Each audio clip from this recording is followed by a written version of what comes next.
Oi pessoal, olha só, tô assistindo o jogo do Brasil aqui com os árbitros. Adriano Hernandes passando, recebeu o Hernandes, marcando, segurando lá do lado esquerdo, viu muita liberdade, vai acompanha, passando, trouxe o Fúria, canhotinho, trouxe o Fúria, canhotinho agora, travou na esquerda, pênalti!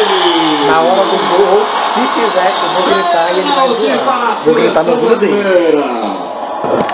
Ele foi trazendo, ele é canhoto, né? A bola foi caindo sempre no pé direito.